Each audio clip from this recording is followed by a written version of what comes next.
안녕하십니까. TMF 1부 시작하겠습니다. 오늘은 부버즈님과 함께 이야기를 할 텐데요. 저에겐 부버즈님이 익숙한데 원투펀치에서는 김현민 기자님이시죠? 어떻게 불려도 상관은 없습니다.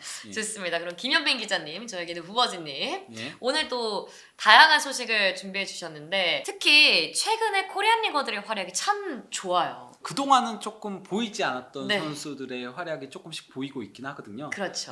항상 이제 최근에는 손, 김, 이 네. 이렇게 세 명의 또 다른 이가 조금 끼어드는 정도. 네 명이 그나마 주도를 했었는데 최근 들어서는 이들보다는 조금 더 어린 선수들이 이제 좋은 모습을 보여주고 있습니다. 맞습니다. 예. 그래서 오늘은 그 중에서도 양현준 선수에게 주목을 해보려고 하는데요. 양현준 선수의 활약은 많은 분들이 아마도 김민재 선수가 뛰고 있는 이 바이에른 뮌헨전 챔피언스리그 16강 플레이오프전에서 오! 양현준 선수가 이렇게 잘했어? 놀라신 분들이 있을 거예요. 예. 그리고 실제로 지금 플레이오프 2차전을 남겨둔 상황이고요. 그래서 양현준 선수의 이야기를 한번 오늘 해볼 텐데 양현준 선수가 최근 폼이 미쳤습니다. 사실 양현준 선수가 셀틱 가서 힘든 시기들을 계속 보냈어요. 주전 경쟁에서 계속 밀려나 있는 상황이었는데요. 실제 그 지난 시즌 양현준 선수가 공식 대회 31경기에 출전하긴 했어요. 네. 그러면서 이제 1골 3도움을 기록했는데 문제는 출전 시간이 1278분밖에 되지 않았어요. 특히나 스코틀랜드 리그 같은 경우는 스플릿 시스템이잖아요. 그래서 상위 스플릿으로 나눠지고 나서는 한 경기도 출전하지 못했어요. 첫 두 경기만 상위 스플릿으로 나뉘어지고 나서 첫 두 경기만 벤치에 앉아있다가 이후 경기들은 벤치에도 앉아있지 못했거든요. 그러면서 양현준 이렇게 못 뛰면 안 되는데 약간 이런 우려들이 있었어요. 네. 하지만은 팀은 잘 나갔죠. 그래서 양현준 선수가 출전 시간에 비해서 트로피는 또 있어요. 이게 셀틱으로 갔으니까 셀틱이 스코틀랜드의 그쵸. 지배자다 보니까 그 리그 우승 차지하면서 리그 3연패를 달성을 했던 거였고요. FA컵에서도 우승을 차지하면서 레인저스 상대로, 그것도 더비 라이벌 상대로 경기 막판 종료 직전에 2다의 골로 승리를 거두면서 그러면서 2관왕을 타이틀을 달성을 했었습니다. 이번 시즌 역시도 12월까지 양현준 선수가 힘들었어요. 12월 22일까지 셀틱이 치른 공식 대회 26경기 중에서 양현준 선수가 출전한 경기는 12경기가 전부였고요. 이 중에 선발은 2경기였고요. 321분 출전해가지고 골은커녕 도움도 없었습니다. 이런 가운데 팀은 리그컵에서 우승을 차지하면서 레인저스를 제치고 119번째 전체 트로피, 그러니까 FA컵, 리그컵, 그리고 이제 챔피언스리그 우승도 있으니까요. 하지만은 양현준 선수는 레인저스하고의 리그컵 결승전에도 나오지 못했죠. 12월 26일부터 완전히 반전을 칩니다. 머더웨라고의 경기에서 선발 출전해가지고 도움을 올렸거든요. 그러고 나서는 공격 포인트들을 조금씩 양산해내기 시작을 한 거예요. 네. 그러면서 사실 그 12월 22일까지 26경기 중에 12경기에 출전해서 선발 2경기였고 321분 출전했다라고 했잖아요. 네. 하지만 12월 26일 이후에는 공식 대회 15경기 중에 11경기에 출전했고요. 이중 선발이 8경기였고요. 그리고 628분 출전. 그러니까 그 12월 22일까지가 경기 수가 더 많음에도 그렇네요. 출전 시간이 절반밖에 되지 않는데 출전 시간은 2배가 늘었어요. 네. 그러면서 2골 5도움. 특히 최근 공식 대회 3경기 연속 공격 포인트. 근데 진짜 딱 시기가 또 크리스마스 이후라서 뭔가 크리스마스의 선물 같기도 하고 신기하네요. 거기다가 최근 공식 대회 3경기 연속 공격 포인트 중에 1골 4도움. 3경기에서 공격 포인트만 5개입니다. 예. 엄청난 활약을 보여주고 있습니다. 양현준 선수가. 특히 이제 그 양현준 선수가 레이스 로버스와의 이제 그 스코티시 FA컵 경기에서 지난 주중에 있었어요. 2월 9일에 있었는데 여기서 이제 오른쪽 윙으로 선발 출전해가지고 전반전 추가 시간에 전진 패스 받아서 드리블을 쭉 치고 가다가 이제 슬라이딩 형태로 땅볼 크로스 연결해준 거를 마에다가 마무리 지으면서 팀의 2번째 골을 어시스트를 했었고요. 후반 2분경에 양현준 선수가 이번에도 이제 그 측면에서 드리블로 상대를 제치고 날카로운 땅볼 크로스 보내서 이걸 이제 맥코안이 잘라먹기 형태의 슈팅으로 골을 넣었고요. 그러면서 팀의 3번째 골을 어시스트했고, 그리고 이제 56분경에는 라이스톤이 크로스를 파포스트로 길게 넘겨준 거를 양현준 선수가 논스톱 발리로 골을 넣으면서 이게 그러니까 골대 앞이긴 했는데 앞에서 바로 튀었거든요. 네. 땅볼로. 그래서 임팩트를 바로 주기가 쉽진 않았는데도 정확하게 이제 밀어 넣으면서 1골 2도움을 기록하고 65분경에 교체 아웃이 됐습니다. 네. 그러다 보니 이제 그 셀틱에서도 이제 양현준의 1골 2도움 이렇게 포스트를 올리는 모습이었고요. 네. 로저스 감독도 경기가 끝나고 나서 이제 인터뷰에서 뭐라고 얘기했냐면요. 양현준은 골을 실제보다 쉽게 보이도록 만들었다. 이게 그러니까 제가 얘기했던 바로 앞에서 튀었기 때문에 마무리가 쉽진 않았거든요. 하지만 매우 쉽게 넣은 것처럼 보이게 착각이 들도록 만들었다는 얘기인 거고요. 그래서 라이스톤이 정말 좋은 크로스를 공급했지만 그 역시 정확한 타이밍에 침투에 들어가서 골을 넣었다. 그의 활약이 정말 기쁘다. 이렇게 큰 클럽에서 뛰는 건 큰 도전이다. 왜냐하면 측면 공격수들이 언제나 성과를 내야 하기 때문이다. 그러니까 공격 포인트를 계속 올려야 되는데 네. 보면서 이제 득점 생산성을 보여주어야 한다.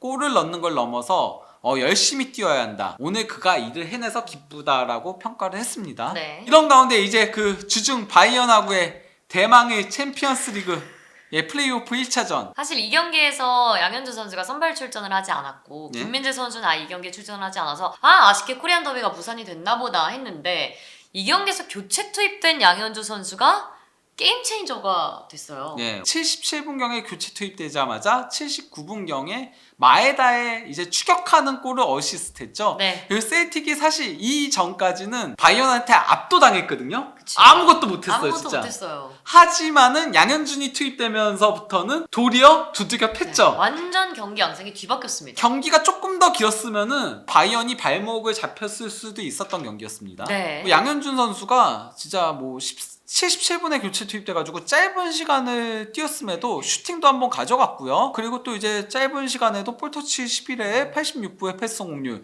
그 중에 키패스가 3회였어요. 빅찬스 메이킹도 했고요. 네. 그게 이제 골로 연결된 거였고, 그리고 또 이제 파울도 한번 얻어냈는데요. 먼저 이제 슈팅은 페널티 박스 안, 그것도 굉장히 위험 지역에서 슈팅을 가져갔는데, 이게 이제 골이 되진 않았고, 네. 근데 이게 사실 이 슈팅으로 연결된 게 도움이 된 거죠. 먼저 그 79분경에 코너킥에서 이제 그 트러스티가 공중볼 경합했고, 여기서 이제 혼전 상황에서 양현준 선수가 휘두른 킥이 스치면서 마에다한테 연결됐고, 이걸 마에다가 마무리 지으면서 헤더로 그러면서 이제 그 추격하는 골이 나왔었고, 그러면서 도움을 올렸고, 81분경에는 양현준 선수가 오른쪽 측면에서 패스를 받아서 그대로 드리블을 치고 중앙으로 오다가 패스를 내줬고, 여기서 이제 오른쪽 측면에서 조금 더 플레이가 되다가 존 스톤이 컵백 준 거를 양현준 선수가 뒤로 패스 내줬고, 네. 여기서 이제 그 하트테가 슈팅 가져간 게 양현준 선수 뒤에 있었던 고레츠카가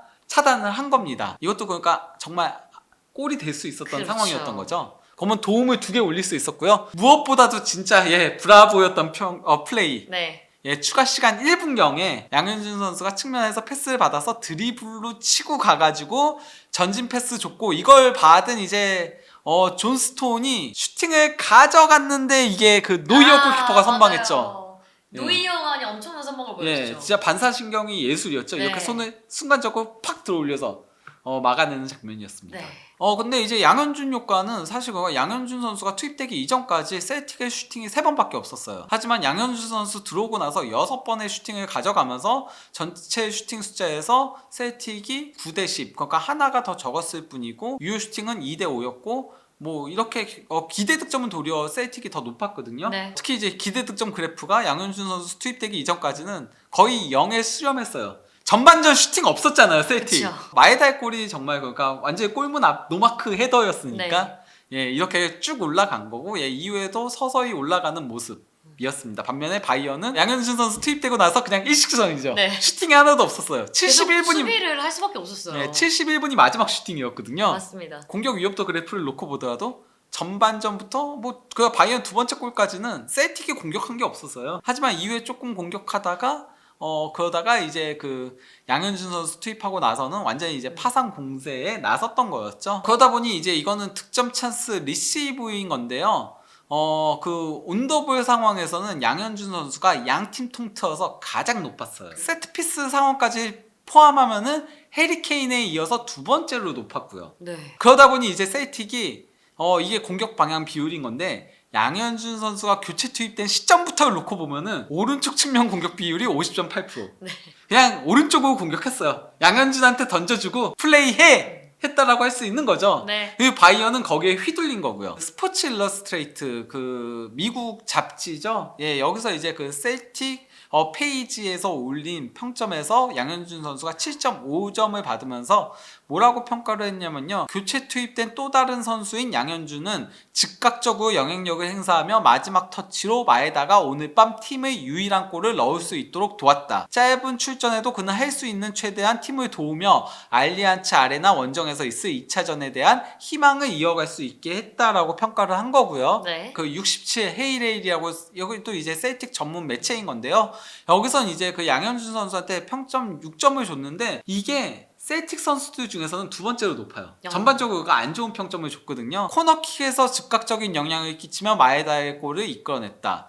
셀틱의 뒤늦은 공세에 있어 큰 부분을 담당했다. 라고 한 겁니다. 그리고 이제 그 셀츠 히어라는 이건 뭐 셀틱 팬페이지 하는 거 확인할 수 있죠. 네. 여기서 이제 셀틱을 위한 기립하면서 챔피언스 리그에서 최고의 승자 이 제목에서 지칭하는 인물이 있어요. 설마 저 최고의 승자가 양현준 선수인가요? 예. 와. 팀이 이긴 건 아니잖아요. 네, 그렇죠. 예. 그래서 이 기사는 양현준에 대한 얘기만 쭉 나오는 거거든요. 뭐라고 얘기했냐면요. 셀틱이 바이에른을 상대로 1대2로 패한 가운데 이날 밤 가장 큰 승리를 거둔 선수는 벤치에서 나와 마무리 단계에서 진정한 영향력을 발휘한 양현준이었다. 팬들 사이에서 분열을 일으키는 인물인 그는 여기서 분열을 일으키는 인물이라는 얘기는 그동안 부진했었기 때문에 그를 지지하는 팬과 비판하는 팬 이제 팔아야 된다 이런 팬들로 나뉘어져 있었다는 얘기예요. 이 얘기가 뒤에도 나오거든요. 어쨌건 간에 그런 양현준은 지속적으로 위협적인 존재였고 셀틱의 늦은 공격에 있어 중요한 역할을 했다. 그의 투입은 셀틱 공격의 직접성과 예측 불가능성을 불어넣어 주었다.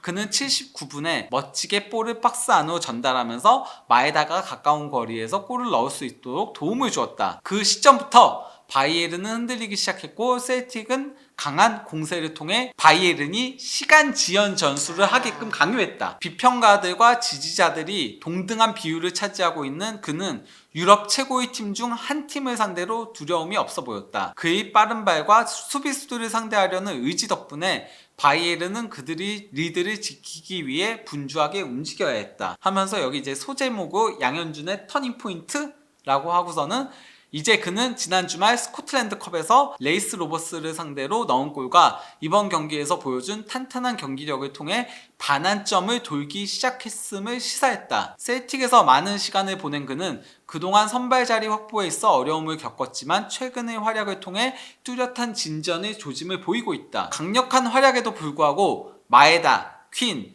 조타와 함께 셀틱의 주전 윙어들과의 경쟁에서 이겨내는 건 여전히 그에게 큰 도전 과제가 될 것이다. 하지만 토요일 던디 유나이티드와의 리그 경기를 앞두고 브랜던 로저스 감독이 선발 라인업을 교체할 가능성이 높으며 양현준은 선발로 나서기 위한 절호의 기회를 잡았다. 이 모멘텀을 앞으로도 이어갈 수 있다면 그는 더 정기적으로 로저스의 계획에 뛰어들 수 있다. 선발로 나왔잖아요. 던디 유나이티드 경기에서. 그리고 좋은 활약 보여줬었고요. 네.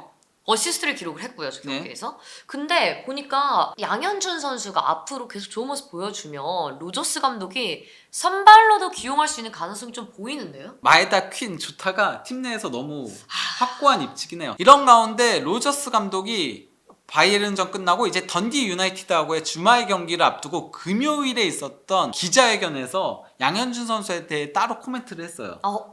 엄청 긴데요? 예, 우와. 뭐라고 얘기한 거냐면요. 일단 챔피언스 리그 얘기를 해요. 지난 챔피언스 리그에서 양현준은 정말 잘 해냈다.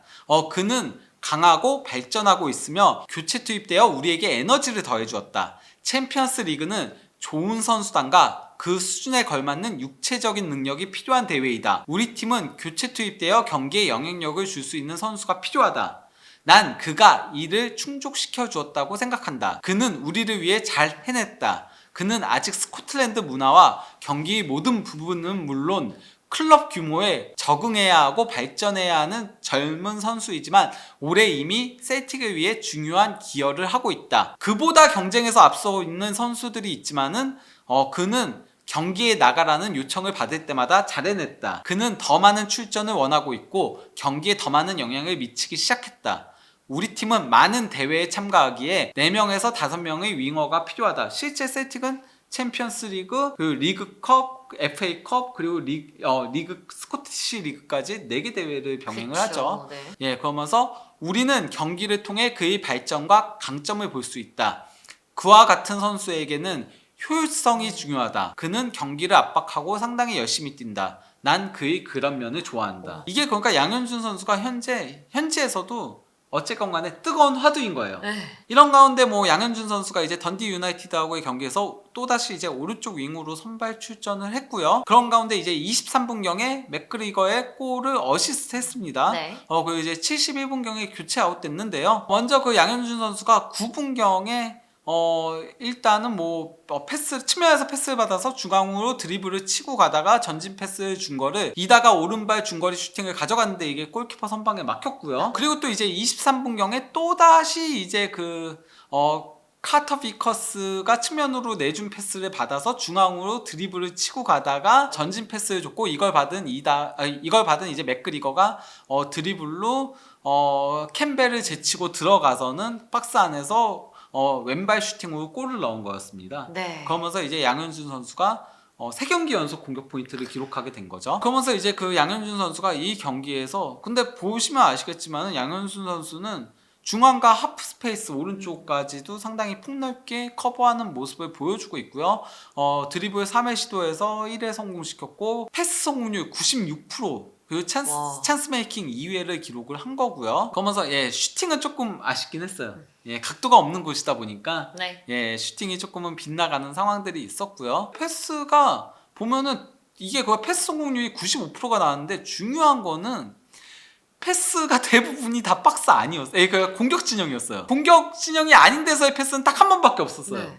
다 위에서만 패스를 하고 있는 게 보이네요. 그런데 95%의 패스 성공률이 나왔다는 거는 정말 뛰어난 패스 성공률을 그렇죠. 기록했다라고 할 수 있는 거죠. 네. 거기다가 키 패스 2번이 다 드리블을 치고 가다가 만들어낸 패스였던 거였고요. 셀틱 스타 뉴스에서는 이제 그 양현준 선수의 던디 유나이티드전 활약에 대해서 이번 경기에서 선발 출전한 양현준이 인상적인 모습을 보여주면서 로저스가 옳았다는 걸 입증해냈다. 이런 가운데 셀틱은 이번 경기에서도 승리를 거두면서 2위 레인저스하고의 승점 차를 무려 13점까지 벌렸습니다. 사실상 이번 시즌 우승이 거의 한 80%? 90% 이렇게 볼 수 있지 않을까요? 그런 가운데 바이에른하고의 이제 챔피언스리그 플레이오프 원정이 중요하죠. 셀틱은. 네. 그렇기 때문에 이번 던디 유나이티드전에 로테이션을 좀 많이 돌렸고요. 3월 9일에는 하이버니언과 여기 이제 권혁규 선수가 있죠. 네. 셀틱 소속인데 임대 떠나 있는 권혁규 선수의 하이버니언과 이제 스코티시 FA컵이 있고요. 여기 이제 그 4월 12일까지만 일정이 나왔는데 왜냐면은 셀틱은 이제 스플릿 체제여서 이제 상위 6개 팀이 이제 4월 10 이후부터는 상위 스플릿에서 경기를 치르게 되죠. 이런 가운데 사실 양현준 선수가 리그 우승에 근접했다고 하지만 또 근접한 팀들이 있거든요. 이 팀들 그냥 간단하게 살펴보도록 하겠습니다. 네.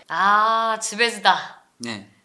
서령호 선수가 멀티골을 기록했던 이 경기인데 지베즈다야말로 그냥 이번 시즌 거의 우승 한 99%로 봐도 되지 않을까요? 그냥 100%라고 하죠. 100%라고 봐도 됩니다, 사실은. 네. 설령호 선수가 이제 그 마프레다크하고의 경기에서 팀의 첫 2골을 넣었어요. 네. 그러면서 4대0 대승을 견인을 했는데요. 골 외에도 활약상이 너무 많기 때문에 그냥 설령호 선수는 가볍게 그냥 골 장면만 얘기를 하자면요. 일단 소파스코어 평점 9.2점 나왔잖아요. 거의 완벽에 가까운 모습을 보여줬는데요. 먼저 설령호 선수가 중거리 슈팅으로 골 넣었는데 이것도 그러니까 패스 받아가지고 접는 동작으로 상대 따돌리고 왼발 중거리 슈팅으로 골 넣었고요. 네. 물론 이게 그러니까 상대 수비 맞고 조금 튀어 올라서 골키퍼 키를 넘긴 약간은 행운의 골이라고 할 수 있지만은 설령호 선수가 이번 시즌 들어서 왼발이 굉장해요. 왼발로 도움도 많이 올리고 왼발로 골도 넣고 그러면서 양발잡이화 되어가고 있는 설령호 선수라고 할 수 있고요. 그리고 또 이제 31분경에는 워낙 치베스다가 여기서는 독보적인 팀이어서 바르셀로나처럼 패스 플레이 하거든요. 네. 패스가 굉장히 많네요. 패스 주고받고 하다가 예, 뭐 그러다가 이제 그 컵백 받아가지고 설영우 선수가 여기 각도가 조금 없었는데 강력한 오른발 슈팅으로 멋진 골을 넣었습니다. 그러면서 네. 양발 모두로 골을 기록을 했는데요. 이번 시즌 설영우 선수 스페스다 와가지고 리그에서는 17경기에서 5골 2도움. 엄청나죠. 네. 챔피언스 리그 8경기에서 3도움을 기록하고 있는데 챔피언스 리그에서는 바르셀로나를 상대로 도움, 네. 슈투트가르트 상대로 도움, 영보이스베른 상대로 도움. 세르비아 리그에서 사실 뭐 그가 11월까지는 1골 2도움 이것도 사실 좀 오른쪽 풀백으로는 상당히 좋은 기록인 거거든요. 네. 첫 2경기는 설영우 선수가 없었잖아요. 그렇죠. 예, 팀에 없었다가 와가지고 그랬었는데 12월 15일 경기에서 골을 넣었고 이때 이제 팀의 시즌 2번째 골을 넣었고 그리고 이제 군사훈련 갔다 왔거든요. 네. 갔다 오고 나서 이제 뭐 복귀전에서는 공격 포인트를 올리지 못했지만은 네. 라드니스키 1923하고의 경기에서 골을 올렸고 그리고 지난 경기에서 2골 올리면서 2경기 연속골. 그러면서 이제 스베스다는 현재 22승 1무 무패. 그런 가운데 이제 오는 23일 주말 파르티잔하고의 더비 경기가 있습니다. 그렇습니다. 예. 3월 12일에 OFK 베오그라드와 세르비아컵 16강전이 있습니다. 네. 이제 마지막으로 예, 오현규 선수의 행크네요. 예, 행크인데 지난 주말 스탕다르 리에주하고의 경기에서 워낙 여기가 그 아르코다레가 팀 내 주포고 네. 벨기에 리그 득점 1위거든요. 이 경기에서도 78분에 골 넣었잖아요. 네. 이 선수가 있다 보니까 오영규 선수는 교체 출전해가지고 7분밖에 소화하지 못했어요. 네. 출전 시간은 상당히 적음에도 하지만은 오영규 선수가 출전 시간 대비 엄청난 공격 포인트를 기록하고 있어요. 네. 거의 매 경기 교체 출전은 하고요. 정말 이런 짧은 시간에도 이렇게 하기 힘든데 예, 일단 뭐 리그에서 384분 뛰면서 5골 2도움. 와. 이건 말이 안 되는 엄청난 거 거죠. 아니에요? 384분이면 한 경기에서 90분이니까 한 4경기 조금 넘게 뛴 건데 그러면 4경기에 공격 포인트가 7개예요. 5골 2개도. 그러니까 엄청난 거죠. 말도 안 되는 거죠. 와. 그것도 교체 출전만 해서 저 예. 정도면. 그리고 이제 컵 대회에서는 조금 주전으로 중용되고 있거든요. 네. 예, 그러면서 이제 3골을 기록하고 있는데 공식 대회 644분 출전해가지고 8골 2도움. 와. 이러면은 64분당 1개의 공격 포인트를 기록하고 있는 오영규 선수입니다. 네. 근데 지금 그 아르코다레 선수가 굉장히 벨기에 리그 득점 1위 정도로 잘하고 있는데 당연히 그러다 보니까 지금 뭐 모나코라던가 많은 구단들과 링크가 뜨고 있거든요. 아르코다레가 떠나면은 자연스럽게 오영규가 그 뒤를 물려받게 될 걸로 보이고요. 네. 벨기에 매체들에서도 오영규 선수에 대해서 이런 얘기를 하더라고요. 아르코다레와 오영규가 다른 스타일의 공격수인데 오영규가 잘하고 있기 때문에 굉장히 그 짧은 출전 시간에도 인상적인 모습을 보여주고 있다 보니까 아르코다레도 긴장하면서 매 경기 집중해서 뛸 수밖에 없다. 오영규 선수가 출전 시간이 적더라도 평가는 상당히 높게 받고 있다. 네. 라고 할 수 있겠죠. 그러면 자연스럽게 다음 시즌은 더 많은 기회를 받을 수도 있겠네요. 네. 아르코다레가 떠나면. 예. 이런 가운데 행크가 지금 보니까 벨기에 리그에서 승점 8점 차로 클럽 브리에 앞선 네. 1위를 달리고 있어요. 그러면 일단 행크도 우승 가능성이 좀 있다고 볼 수 있겠네요. 매우 높죠. 승점 예. 8점 차니까. 그 클럽 브리에가 아탈란타하고의 플레이오프 1차전에서 승리를 거둘 정도로 네. 만만한 팀이 아니거든요. 그쵸. 그럼에도 지금 행크가 굉장히 잘 나가고 있다. 음. 예, 그리고 여기도 이제 그 스플릿 체제가 있기 때문에 3월 중순까지만 나와 있는 건데요. 헨트하고의 주말 경기 있고, 예, 그리고 이제 뭐 위니오 생질루하고의 경기가 이제 마지막 그 스플릿 이전까지의 경기인 거죠. 거기다 컵 대회에서 아쉽게 탈락을 했기 때문에 예, 행크 같은 경우는 이제는 리그에만 집중하면 된다. 예, 그렇기 때문에 아마 여기도 행크가 우승할 걸로 보입니다. 네. 네, 이렇게 마지막에는 코리안 리거들의 우승 가능성들까지 한번 살펴봤는데요. 기분 좋은 소식이 요즘 참 많은 것 같아요. 네, 2부에서는 예, 또 다른 어린 선수들, 네. 예, 잉글랜드 챔피언십에서 활약한 어린 선수들의 활약상을 살펴보도록 하겠습니다. 네, 그럼 2부에서 저희는 양민혁 선수와 배준호 선수 이야기를 다시 들고 돌아오도록 하겠습니다. 감사합니다.